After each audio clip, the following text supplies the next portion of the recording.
Halo semuanya, kami dari kelompok 1 akan menjelaskan sejarah hukum Islam. Berikut materinya. Fase permulaan. Fase permulaan hukum Islam dimulai sejak kebangkitan sampai wafatnya Rasul SAW. Nabi Muhammad SAW diutus dengan membawa syariat Islam. Ia sendiri adalah seorang ummi, buta huruf. Akan tetapi, meskipun demikian, wahyu yang pertama-tama diterimanya berisi ajakan untuk berilmu, membaca, dan memahami, seperti yang tercantum dalam surat Al-Alaq. Dari wahyu pertama tersebut, Rasul SAW memahami bahwa dakwah yang akan dilakukannya didasarkan atas ilmu dan pemikiran. Oleh karena itu, ia memberantas kebodohan, meskipun ia sendiri adalah seorang ummi yang hidup di tengah-tengah kaum yang ummi pula. Ia mewajibkan belajar dan mencintai ilmu pengetahuan atas kaum muslimin, dan memberikan janji buruk terhadap orang yang berilmu tetapi tidak menyiarkan ilmunya, dan terhadap orang yang bodoh tetapi tidak berusaha mencari ilmu. Ia menyadari bahwa dakwahnya tidak akan berhasil apabila umatnya masih mengalami kegelapan pikiran. Fase permulaan hukum Islam berjalan selama kurang lebih 22 tahun 2 bulan. Masa pertama ialah di Mekah, di mana ia melakukan dakwah perorangan yang bertujuan mengarahkan Bani Insan kepada akidah tauhid dan kepada kebesaran Tuhan yang terbentang luas di alam semesta. Sesudah berjalan 3 tahun, ia baru melakukan dakwah secara terbuka. Cara dakwah tersebut berlangsung kurang lebih 13 tahun. Dan selama masa tersebut, hanya sedikit saja hukum-hukum yang diturunkan. Masa kedua ialah di Madinah. Di kota ini, benih-benih negara Islam mulai nampak dan menjadi wujud yang nyata. Kehidupan negara tersebut diperlukan tata hukum dan penyusunan masyarakat Islam. Oleh karena itu, wahyu Tuhan sedikit demi sedikit mulai berisi hukum-hukum, baik karena sesuatu peristiwa atau pertanyaan yang timbul, maupun yang diturunkan tanpa sesuatu sebab. Penurunan wahyu tersebut berlangsung terus sampai mencapai kelengkapannya. Firman tersebut turun 3 bulan sebelum wafat Rasul SAW, dan merupakan ayat hukum yang terakhir diturunkan. Lama masa yang kedua tersebut adalah 10 tahun. Fikih pada masa Rasul SAW bersifat praktis dan realis, di mana kaum muslimin mencari hukum sesuatu peristiwa sesudah terjadi benar-benar. Kata-kata fikih pada waktu itu berarti semua yang difahamkan dari nas-nas Quran dan hadis, baik berhubungan dengan soal-soal akidah, atau soal-soal akhlak, atau soal-soal amalan praktis. Sumber hukum pada fase permulaan. Yang pertama, ada kalanya kata-kata dan pengertiannya dari Tuhan, yaitu Quran. Pada umumnya, hukum yang dibawa oleh Quran berupa aturan-aturan dasar dan hukum-hukum yang masih dalam garis besarnya. Kemudian menjadi tugas Rasul SAW untuk menjelaskan dan memerinci. Sholat dan zakat diwajibkan oleh Tuhan, tetapi perbuatan mana yang bisa dikatakan sholat, harta mana yang terkena zakat, dan berapa besarnya? Apakah mempunyai waktu dan kadar tertentu? Pertanyaan ini dijawab oleh Rasul SAW, di mana ia mengajarkan cara melakukan sholat, menerangkan waktunya, dan bilangan rakaatnya. Juga ia menerangkan macam harta yang terkena zakat dan batas-batasnya. Yang kedua, ada kalanya pengertiannya saja yang dari Tuhan, sedang kata-katanya adalah dari Nabi sendiri, yaitu hadis. Pada hakikatnya, hadis-hadis Nabi SAW berasal dari Tuhan juga, karena ia tidak mengeluarkan sesuatu dari kemauannya dirinya sendiri. Oleh karena itu, dapatlah dikatakan bahwa sumber hukum pada masa Rasulullah SAW hanya wahyu semata-mata, meskipun di antara wahyu yang diturunkan adalah untuk menguatkan apa yang telah dibiasakan oleh umat Arab. Dalam hal ini, bukan kebiasaan tersebut yang menjadi sumber hukum, melainkan wahyu yang mengakuinya. Dalam hubungan ini, timbul persoalan, apakah Rasul SAW bisa melakukan ijtihad sendiri? Para ulama sudah banyak membicarakan tentang ijtihad Rasul SAW. Dari penelitian terhadap berbagai-bagai peristiwa hidup Rasul, dapatlah dikatakan bahwa ia bisa melakukan ijtihad dan memberikan fatwa berdasarkan pendapatnya pribadi tanpa wahyu, terutama dalam hal-hal yang tidak berhubungan langsung dengan persoalan-persoalan fikih. Ia sebagai manusia tentu mempunyai pikiran yang sehat dan matang, dan boleh jadi dalam melakukan ijtihadnya tersebut, ia bisa salah atau bisa benar. Contoh ijtihad yang terjadi pada fase permulaan adalah tindakan yang akan diambil terhadap beberapa tawaran perang Badar yang terjadi pada tahun kedua Hijrah, sedang ketentuan dari wahyu terhadap mereka tidak ada. Terdapat 2 pendapat, yaitu dari Abu Bakar dan dari Umar. Kemudian Rasul SAW mengambil pendapat Abu Bakar RA, maka turunlah wahyu dari Tuhan yang tidak membenarkan pendiriannya itu, serta menunjukkan kepadanya jalan yang lurus. Turunan surat Al-Anfal 67-68. Bukan saja Rasul SAW, sahabat-sahabat Rasul SAW semasa hidupnya juga mengadakan ijtihad, dan Rasul SAW memakai hasil ijtihad mereka untuk menyelesaikan sesuatu sengketa atau urusan peperangan. Namun, adanya ijtihad tersebut tidak menunjukkan bahwa orang lain selain Rasul mempunyai kekuasaan mengadakan hukum pada masanya. Sebab ijtihad yang diadakan ada kalanya berupa penerapan hukum-hukum untuk lapangan pengadilan dan pemberian fatwa. Ijtihad tersebut tidak dianggap sebagai sumber hukum dan tidak pula mengikat baik bagi kaum muslimin, kecuali kalau diakui oleh Rasul melalui wahyu. Dengan demikian, maka ijtihad sahabat-sahabat Rasul pada masanya dan ijtihadnya Nabi SAW sendiri tidak menjadi sumber hukum fikih, melainkan wahyulah yang menjadi sumber hukumnya. Oleh sebab itu, dengan sendirinya tidak ada qiyas dan ijma pada masa tersebut. Sumber hukum satu-satunya hanyalah wahyu saja. Fase persiapan dimulai sejak wafat Rasul SAW pada tahun 11 Hijrah sampai akhir abad pertama Hijrah. Fase ini disebut sebagai fase sahabat karena kekuasaan menetapkan hukum berada di tangan sahabat-sahabat besar yang dimana sahabat memiliki peranan. Pada masa tersebut banyak timbul penafsiran hukum dan pengambilan alasan hukum atau istinbat untuk peristiwa-peristiwa yang tidak ada nas atau ketentuannya. Fase permulaan menghasilkan kumpulan hukum yaitu Quran dan hadis. Namun, tidak semua orang dapat mempelajari dan memahami materi hukum tersebut karena dalam kaum muslimin, banyak terdapat orang awam yang tidak dapat memahami nas hukum kecuali dengan bantuan orang lain. Selanjutnya, materi-materi Al-Quran dan hadis belum tersebar luas di kalangan kaum muslimin sehingga tidak bisa dipelajari oleh setiap orang. Karena Al-Quran masih berupa lembaran-lembaran lepas dan hadis belum dibukukan sama sekali. Selanjutnya, Al-Quran dan hadis hanya berisi ketentuan-ketentuan terhadap peristiwa yang benar-benar terjadi dan tidak dimaksudkan untuk peristiwa yang mungkin akan terjadi. Karena alasan tersebut, maka para ulama dan sahabat-sahabat besar menyadari bahwa mereka harus melaksanakan suatu kewajiban baru, yaitu memberikan penjelasan dan tafsiran kepada kaum muslimin tentang apa yang perlu dijelaskan. Sumber hukum pada masa sahabat yaitu Al-Quran, hadis, dan ijtihad atau qiyas. Apabila terjadi peristiwa atau sengketa, maka sahabat-sahabat mencari dulu ketentuannya dalam Quran. Kalau tidak dapat ditemukan dalam Quran, maka baru mencarinya di dalam hadis. Dan kalau tidak mereka dapati, maka mereka melakukan ijtihad untuk mengetahui hukum peristiwa tersebut dengan jalan qiyas atau dengan berpedoman pada jiwa, syariat, dan maslahat orang banyak. Usaha pengamanan terhadap sumber hukum tersebut terhadap Al-Quran yaitu dengan menuliskan keseluruhan isi Quran dan disiarkan. Usaha penulisan Quran dimulai dengan membacakan tiap-tiap ayat yang diturunkan di depan sahabat-sahabatnya. Ketika Rasul SAW wafat, ayat-ayat Quran yang telah dihafalkan dan ditulis tersimpan di rumah-rumah sahabat dan rumah Rasul SAW dan masih terpisah keberadaannya. Setelah pecah perang Riddah, muncul kekhawatiran kalau Quran yang tersimpan dalam dada mereka akan ikut musnah pula. Para sahabat pun berencana menghimpun bagian-bagian Quran yang terpisah dengan meminta bantuan sahabat Zaid bin Sabit untuk membukukannya.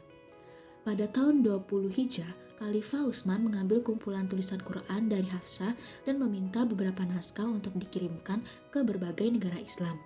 Dari segi tinjauan hukum Islam, dengan adanya penulisan Quran, maka periwayatan ayat-ayat menjadi mutawir. Sedangkan terhadap hadis, saat itu belum dituliskan dan timbul kekhawatiran bahwa hadis Nabi SAW akan tercampur dengan Quran. Tindakan pengamanan yang diadakan seperti tidak mau menerima hadis dari seseorang kecuali dikuatkan orang lain. Kemudian mendatangkan bukti-bukti bahwa ia telah menerimanya dari Rasul SAW dan lebih dahulu mengambil sumpah terhadap perawinya. Karena tidak adanya pembukuan hadis, maka ulama meneliti keadaan para perawi hadis dari segi dapat dipercayainya dan keadaan lain sehingga muncul ilmu mustalah hadis. Sedangkan terhadap ijtihad, dari sahabat-sahabat juga belum dibukukan. Saat itu Umar sering menentang pendapat Abu Bakar dan Zaid bin Sabit acap kali berbantah dengan Abdullah bin Abbas.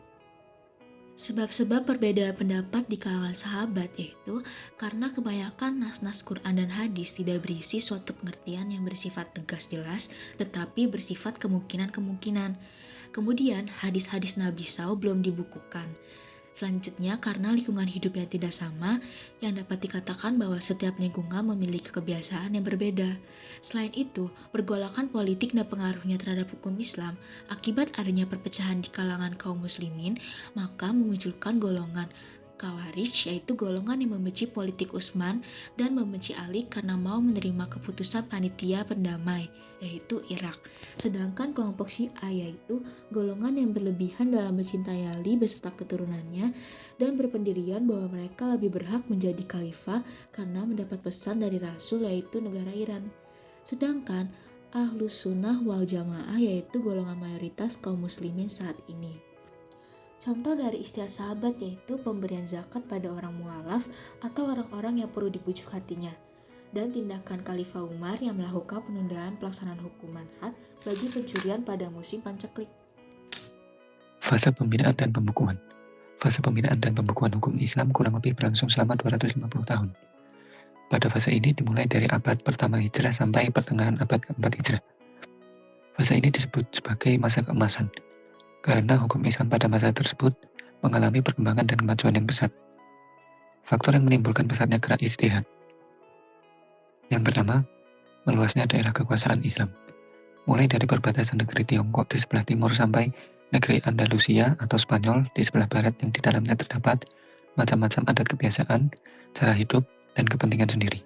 Oleh karena itu, para ulama dengan segala kegiatan menggali sumber-sumber hukum Islam beserta jiwa dan aturan-aturan umumnya untuk menghadapi setiap persoalan yang terjadi dalam lembaga hukum. Yang kedua, karya-karya dari masa yang sebelumnya. Al-Quran sudah dibukukan dan tersebar luas sehingga dapat diketahui oleh semua lapisan kaum muslim. Hadis-hadis Nabi Shallallahu Alaihi Wasallam juga sudah banyak yang dihimpun sejak permulaan abad kedua Hijrah. Munculnya tokoh-tokoh besar. Muncul tokoh-tokoh baru yang mempunyai kemampuan tinggi dalam memperkembangkan hukum Islam, dan kemampuan tersebut dikembangkan oleh lingkungan-lingkungan hidup mereka yang selalu mengalami peristiwa hukum yang beraneka ragam.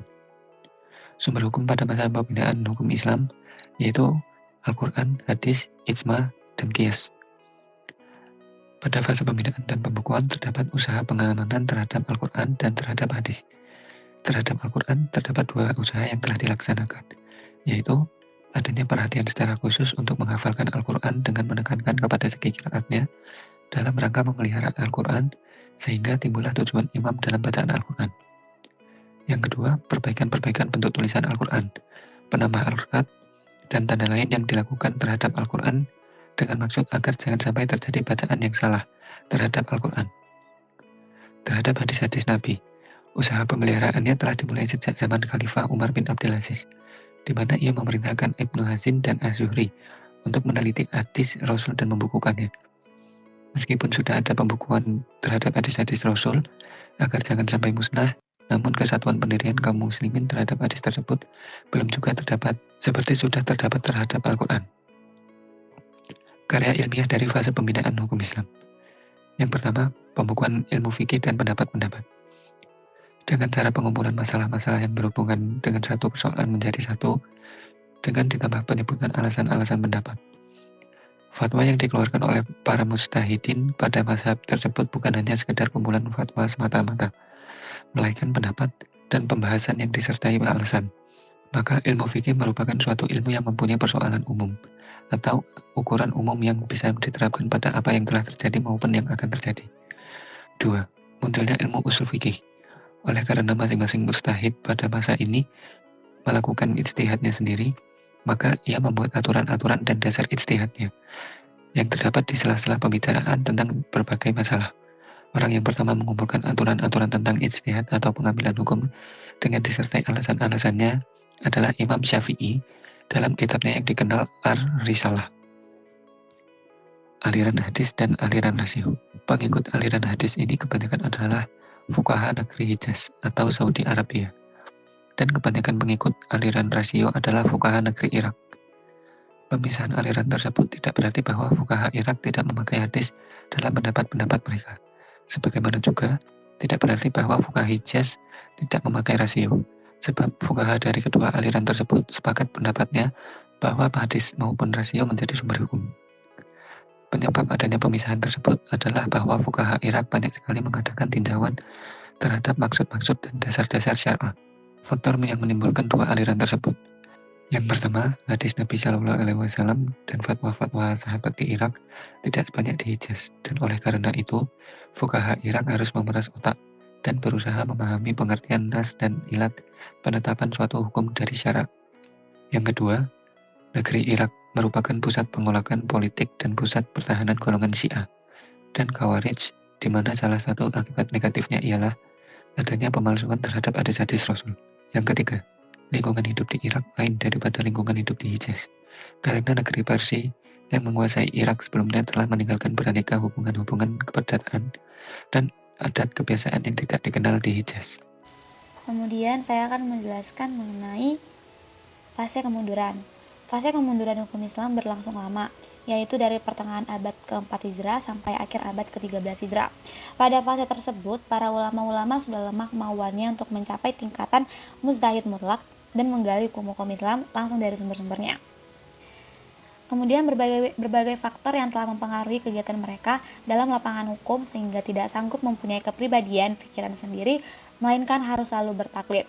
Faktor tersebut yang pertama, pergolakan politik membuat terpecahnya negeri Islam menjadi beberapa negeri kecil dan selalu mengalami kesibukan-kesibukan, seperti contohnya fitnah-fitnah dan hilangnya ketentraman masyarakat. Yang kedua, pada fase ketiga telah timbul mazhab-mazhab yang mempunyai metode dan cara berpikir sendiri di bawah seorang imam mujtahid. Pengikut mazhab-mazhab tersebut berusaha membela mazhabnya sendiri dan memperkuat dasar mazhab maupun pendapat-pendapatnya. Yang ketiga, pembukuan terhadap pendapat-pendapat mazhab menyebabkan orang mudah untuk mencarinya. Yang keempat, hakim-hakim yang diangkat dari orang-orang yang bertaklid agar mereka memakai mazhab tertentu dan terputus hubungannya dengan mazhab yang tidak dipakai di peradilan. Yang kelima, timbullah kekacauan dalam persoalan ijtihad dan mengeluarkan pendapat. Orang yang tidak berhak melakukan ijtihad ikut melakukan ijtihad dan orang awam ikut memberikan fatwa. Dan dengan demikian, maka mereka telah mempermainkan nas-nas syariat dan kepentingan atau hak orang banyak. Kemudian ada tanda-tanda kebekuan.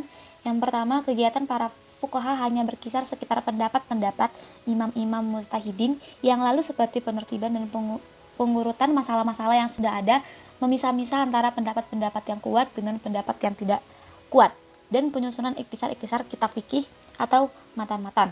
Yang kedua, hukum Islam menjadi terpisah dari gerak hidup, sebab gerak hidup ini dengan segala persoalannya tidak mengenal berhenti. Sedang hukum-hukum Islam harus diberhentikan pada istihad-istihad dari masa yang telah lewat, dan hukum Islam hanya bersifat teori semata-mata dan tidak bisa melayani cara-cara baru dalam segi pergaulan manusia.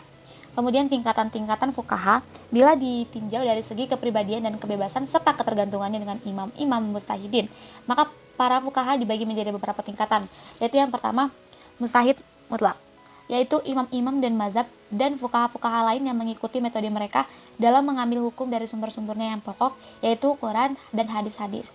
Yang kedua, mujtahid mazhab, yaitu kawan-kawan atau murid-murid imam-imam tersebut atau mujtahid mutlak boleh jadi dalam beberapa persoalan kecil mereka bisa berbeda pendapat dengan imam-imam tersebut, tetapi bagaimanapun juga tidak menyimpang dari dasar-dasar hukum yang ditetapkan oleh mereka.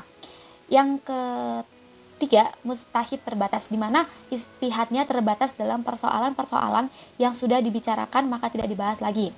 Yang keempat, ahli takrits, di mana ijtihad hanya terbatas pada mencari alasan-alasan pendapat dalam mazhab dan dalam mazhab untuk menghilangkan kejanggalan dan kesamaran. Yang kelima, ahli tarzih, yaitu mereka yang membandingkan antara pendapat-pendapat yang berbeda dan yang diterima dari imam-imam mereka, kemudian menguatkan salah satunya. Yang terakhir yaitu fuqaha taklid semata-mata, tanpa mengadakan usaha-usaha penguatan atau pemilihan antara pendapat-pendapat yang berbeda. Fase kebangunan. Kebangunan dan kemunduran hukum Islam sangat erat hubungannya dengan kebangunan kaum muslimin, kemundurannya dalam lapangan politik. Yang pertama ada gerakan Wahabiyah dengan pimpinan Muhammad bin Abdul Wahab yang terjadi di Saudi Arabia, merupakan usaha permulaan ke arah kebangunan kaum muslimin. Gerakan tersebut menyerukan pemberantasan bid'ah-bid'ah dan kurafat-kurafat yang merugikan dan menyerukan menjauhkan taklid, membersihkan Islam dari kekotoran-kekotoran yang memasukinya, dan kembali kepada Quran dan hadits serta apa yang diwariskan oleh ulama salaf atau ulama-ulama dahulu. Yang kedua di Libya dengan pimpinan Muhammad bin As-Sanusi pada awal-awal abad ke-13 Hijrah yang melancarkan dakwahnya di negeri-negeri Afrika Utara dan menyerukan kembali kepada Quran, hadits dan apa yang ditinggalkan oleh ulama salaf. Yang ketiga di Sudan, Al-Mahdi yang berjuang untuk mengembalikan Islam kepada kesederhanaan dan toleransinya yang semula, dan dalam pengambilan dasar hukum hanya berpedoman kepada Quran dan hadits. Yang keempat, pada pertengahan abad ke-13 Hijrah, muncullah Al-Afghani di Mesir yang menyerukan pembaharuan-pembaharuan yang menyeluruh bagi kaum muslimin. Tanda-tanda kebangunan hukum Islam pada masa modern dapat kita lihat pada sistem mempelajari dan segi-segi penulisan tentang hukum Islam, kedudukan hukum-hukum Islam dalam perundang-undangan negara, dan penilaian orang-orang orientasi terhadap hukum Islam. Lalu selanjutnya ada sistem mempelajari dan menuliskan hukum-hukum Islam. Kebangunan hukum Islam pada masa modern banyak bergantung kepada cara mempelajarinya, yaitu sistem perbandingan, yakni mempelajari hukum-hukum syara dengan berbagai pendapat tentang satu persoalan dan alasannya masing-masing, serta aturan dasar yang menjadi pegangannya. Kemudian pendapat tersebut diperbandingkan satu sama lain untuk dipilih pendapat mana yang lebih benar dan diperbandingkan pula dengan hukum positif. Buku-buku tentang hukum Islam yang ditulis pada masa modern biasanya hanya membicarakan sesuatu lapangan tertentu. Meskipun terbatas lapangannya, namun pembahasannya diperdalam dan diadakan di perbandingan dengan hukum barat dengan tidak perlu memaksakan pendirian penulisannya sendiri. Cara-cara penulisan tersebut menggantikan sistem matan, syara, dan hawashi dari masa-masa kemunduran hukum Islam, dan bagi pembacanya lebih mudah untuk mengikuti jalan pemikiran penulisnya. Lalu selanjutnya ada kedudukan hukum Islam dalam perundang-undangan negara. Ibnul Muqaffa pada abad kedua Hijrah di masa Khalifah Abbasiyah, ia pernah mengirim surat kepada Khalifah Al-Mansur yang menyerukan untuk dibuatnya suatu undang-undang umum yang berlaku untuk semua negeri. Undang-undang tersebut diambil dari Quran serta Sunnah, dan apabila tidak ada nas pada keduanya, maka bisa diambil dari pikiran dengan syarat bisa mewujudkan rasa keadilan dan kepentingan orang banyak. Usaha lain pernah dilakukan oleh Khalifah Al-Mansur. Ia telah menulis kitabnya yaitu Al-Muwatta pada abad ke-11 Hijrah. Meskipun perbuatan kitab tersebut bersifat setengah resmi, namun tidak mengikat bagi hakim-hakim dan pemberi fatwa. Dan dari segi penyusunan bab-babnya, tidak memadai susunan buku undang-undang, melainkan merupakan kitab fikih biasa yang berisi persoalan-persoalan yang benar-benar terjadi atau yang diperkirakan bisa terjadi. Lalu selanjutnya ada Majalatul Ahkam Al-Adliyah. Dalam tiap-tiap mazhab fikih terdapat beberapa pendapat yang berbeda tentang satu masalah. Dan hal ini disebabkan karena bermacam-macamnya riwayat dari imam mazhab tersebut, atau karena adanya beberapa fuqaha yang menafsirkan riwayat yang berbeda-beda itu. Maka keluarlah perintah dari pemerintah Turki Utsmaniyah untuk membentuk suatu panitia yang bertugas mengumpulkan ketentuan-ketentuan hukum syara mengenai peristiwa-peristiwa yang banyak terjadi, yaitu lapangan muamalah atau keperdataan, dengan diambilkan dari mazhab Hanafi sebagai mazhab resmi negara pada waktu itu. Panitia tersebut menyelesaikan tugasnya selama 8 tahun. Pada tahun 1293 Hijriah, keluarlah keputusan pemerintah Turki Utsmaniyah untuk memakai kitab undang-undang tersebut yang dinamai Majalatul Ahkamil Adliyah. Akan tetapi, undang-undang tersebut tidak berlaku untuk negara Mesir, sebab ia sudah melepaskan diri dan kekuasaan Turki. Kitab majalah tersebut tidak banyak berbeda dengan kitab-kitab fikih, dan pembagian-pembagian yang biasa dalam kitab undang-undang. Pasalnya ada 185 pasal, dibagi menjadi 16 bab. Majalatul Ahkamil Adliyah adalah kitab undang-undang hukum perdata umum positif pertama yang diambil dari ketentuan-ketentuan hukum Islam. Selain dikeluarkan pula undang-undang keluarga Kanunul Aidaat oleh pemerintahan Turki Utsmaniyah pada tahun 1326 Hijriah, undang-undang tersebut dikhususkan untuk masalah-masalah kawin dan putusnya perkawinan. Republik Persatuan Arab atau RPA dan Perundang-undangan Islam. Khodewi Ismail Raja RPA pada waktu itu tidak mau mengambil kitab undang-undang Majalatul Ahkamil Adliyah sebagai tanda kepribadiannya. Kemudian mengambil kitab undang-undang dari Napoleon, Prancis, dengan alasan bahwa hukum Islam dalam bentuknya yang ada tidak bisa dijadikan bahan perundang-undangan negara. Muhammad Qadri Pasha membuat kumpulan kitab undang-undang yang diambil dari ketentuan mazhab Hanafi, yaitu Kitab Undang-Undang Muamalat Perdata dan dinamakan Kitab Mursyidul Khairah, terdiri dari 641 pasal. Lalu yang kedua itu Kitab Undang-Undang Wakaf dan dinamakan Kitab Adli wal Inshaf fi Masyakili Awqaf, terdiri dari 646 pasal. Lalu yang ketiga itu Kitab Undang-Undang Keluarga atau Al-Ahwalus Syakhsiyah, terdiri dari 647 pasal dan meliputi masalah hibah, wasiat, pengampunan, dan warisan. Fase kebangunan itu ada yang pertama rencana undang-undang keluarga tahun 1916. Hasil pekerjaan panitia ialah dibuatnya rencana undang-undang keluarga pada tahun 1916. Akan tetapi RUU tersebut tidaklah jadi undangan karena mendapat kritikan keras dari kalangan ulama-ulama agama. Lalu yang kedua itu ada undang-undang keluarga tahun 1920. Keluarnya dikarenakan tidak bisa mewujudkan kemaslahatan orang banyak karena terikat dengan mazhab. Itu terdiri dari 4 bab, yaitu bab pertama terdapat 6 pasal yang isinya mengenai putusan perkawinan atau kepergian dari suami yang tidak ada harta yang ditinggalkan. Bab 2 mengenai orang yang hilang, Dan bab 3 itu mengenai putusnya perkawinan karena cacat. Lalu yang ketiga itu ada Undang-Undang Keluarga tahun 1929. Berisi ketentuan-ketentuan baru dan berisi pembatalan terhadap beberapa ketentuan dari undang-undang sebelumnya. Undang-undang ini itu terdiri dari 25 pasal. Di antara ketentuan-ketentuan undang-undang tersebut yang perlu disebutkan itu, yang pertama itu ada talak. Talak itu yang dijatuhkan oleh orang yang sedang mabuk dan orang yang dipaksa itu tidak sah. Lalu yang digantungkan kepada sesuatu dan dimaksudkan untuk menguatkan sumpahnya juga itu tidak sah. Lalu talak 3 kali yang dijatuhkan dalam satu majlis dianggap talak 1. Yang kedua itu ada syikak. Kalau istri menanggung penderitaan sehingga tidak bisa melangsungkan kehidupan bersama, maka bisa minta kepada hakim untuk memutuskan perkawinannya. Kalau kerugiannya itu terbukti, maka hakim bisa menjatuhkan talak atau bain. Yang ketiga itu ada kepergian suami atau dipenjarakan. Apabila suami pergi meninggalkan istri dalam tempo 1 tahun atau lebih tanpa alasan yang masuk akal, maka perkawinannya itu diputuskan. Apabila istri mendapat kerugian karena kepergian suami, maka suami pun mempunyai harta untuk nafkah istrinya. Lalu yang keempat itu ada nafkah. Nafkah itu besarnya nafkah untuk istri itu disesuaikan menurut keadaan suami. Istri yang diceraikan tidak bisa menerima nafkah idah lebih dari 1 tahun. Yang kelima itu ada mas kawin. Apabila terjadi perselisihan tentang besarnya mas kawin, maka istri harus mengemukakan bukti, dan apabila suami tidak dapat membuktikan, maka ia harus bersumpah kecuali apabila suami mengatakan sesuatu jumlah di mana menurut kebiasaan itu tidak mungkin menjadi mahar istil. Yang keenam itu ada usia pemeliharaan anak. Bekas istri bisa memelihara anak perempuan sampai dengan berusia 11 tahun dan anak laki-laki 9 tahun. Yang ketujuh itu ada orang hilang atau mafqud. Orang hilang itu diputuskan matinya setelah lewat 40 tahun sejak ia menghilang. Lalu kemudian selanjutnya itu yang keempat ada Undang-Undang Warisan tahun 1943. Jadi pada tahun 1936 itu dibentuk suatu panitia oleh Departemen Kehakiman yang bertugas untuk membuat rencana undang-undang mengenai hukum keluarga dan kelanjutannya. Undang-undang ini itu mencakup semua persoalan warisan, termasuk juga ketentuan agama yang pasti. Di antara ketentuan undang-undang baru dengan yang lama ialah mengikutsertakan saudara-saudara orang yang meninggal dengan nenek lelakinya yang benar dalam menerima warisan.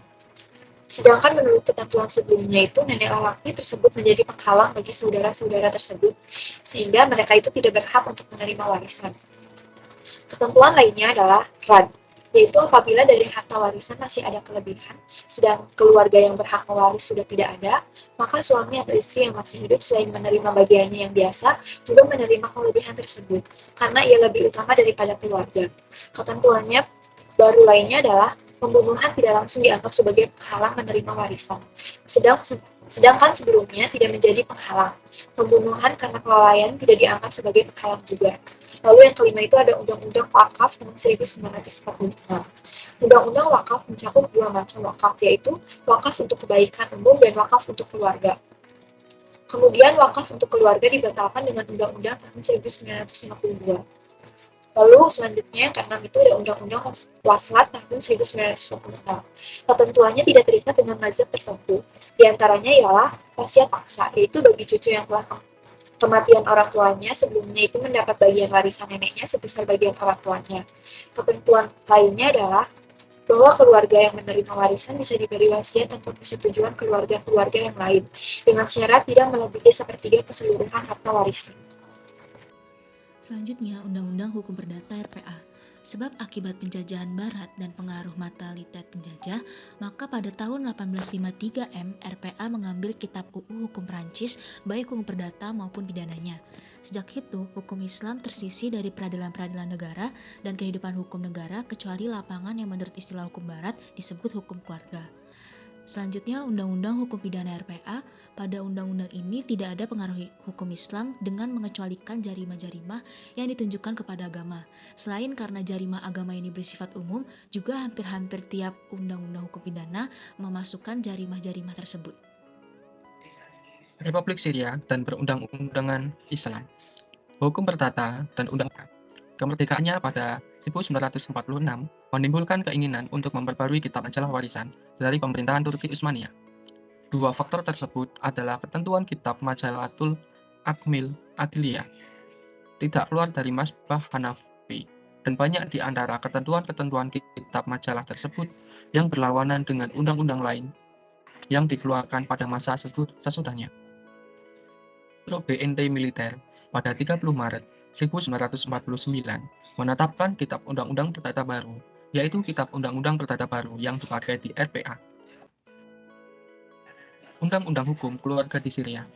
Sebelum tahun 1953, Syria memakai Undang-Undang Hukum Keluarga Turki Utsmaniyah dan kemudian menjadi salah satu sumber Undang-Undang Hukum Keluarga Syria yang dikeluarkan pada tahun 1953. Orientalisme Hukum Islam merupakan orang Barat yang gemar mempelajari budaya Timur atau Orientalis. Dalam hal ini, peninggalan Islam pada umumnya abad pertengahan. Lalu seminar Den Haag tahun 1937. Hasil dari seminar tersebut ialah yang pertama, hukum Islam dianggap sebagai salah satu sumber hukum umum. Kedua, hukum Islam adalah hukum yang dapat hidup dan berkembang. Ketiga, hukum Islam adalah hukum yang berdiri sendiri dan tidak diambil dari hukum lain. Lalu seminar pengacara internasional di Den Haag pada tahun 1948. Delegasi dari 50 negara Persatuan Pengacara Internasional harus mengambil hukum Islam menjadi bahan peradilan, bahan perbandingan. Seminar Paris pada tahun 1951.